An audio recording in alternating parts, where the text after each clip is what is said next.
Voilà, une vidéo ce matin pour mes collègues dans les écoles parce que, en plus d'être la période des vacances, c'est aussi la période où on fait les commandes pour l'année prochaine, dont les commandes de manuels scolaires.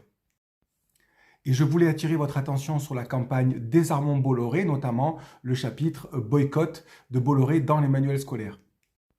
Voilà, tout est écrit ici. Vous pouvez flasher le code, vous pouvez bien entendu aller visiter le site, vous documenter, vous informer en tout cas, et pourquoi pas signer la tribune, voire la partager à vos collègues et en discuter en salle des maîtres, notamment lors des conseils, conseils d'école, conseils des maîtres et tout, pour expliquer pourquoi c'est un problème. Oui, c'est vrai ça. Pourquoi c'est un problème qu'un milliardaire qui possède déjà de nombreux organes de presse, se met à posséder 50% des manuels scolaires, en tout cas des maisons d'édition qui produisent des manuels scolaires. Il faut d'abord comprendre qu'on est dans un contexte où il y a une volonté de la part du gouvernement de vouloir nous imposer des manuels labellisés. Vous l'avez entendu chez Attal, chez Blanquer, et ça revient régulièrement à la charge. L'idée, ce serait que nous ayons un manuel unique, et cela va à l'encontre de notre liberté pédagogique, notre liberté de choisir nos manuels, notre liberté de les utiliser comme nous avons envie. Et lorsqu'une seule personne, un milliardaire de surcroît, qui se met à posséder la moitié des maisons d'édition, des éditions scolaires, ça doit nous interroger.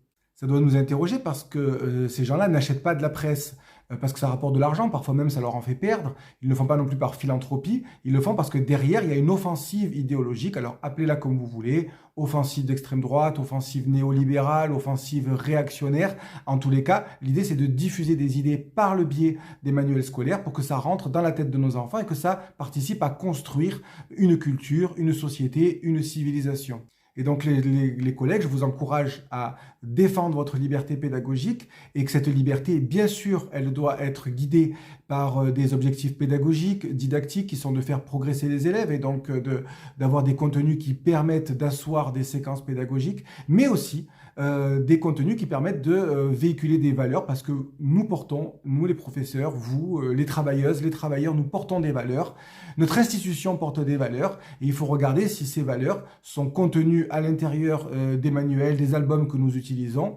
Et il y a quand même un danger très fort à ce que Bolloré, par exemple, puisse s'accaparer une grande partie de nos manuels parce qu'à l'intérieur, bien sûr, ça va modifier les valeurs que porte notre institution et que nous portons, nous, en tant que travailleuses et travailleurs, quotidiennement auprès de nos élèves. Bon, tout ça, ça doit nous inquiéter, en tout cas nous alerter. Et je vous encourage de profiter de ces vacances, si vous êtes en vacances, pour bien lire la campagne Désarmons Bolloré et notamment le chapitre sur les manuels scolaires et puis à vous faire votre propre opinion. Voilà, tout est encore une fois là-dedans. À bientôt.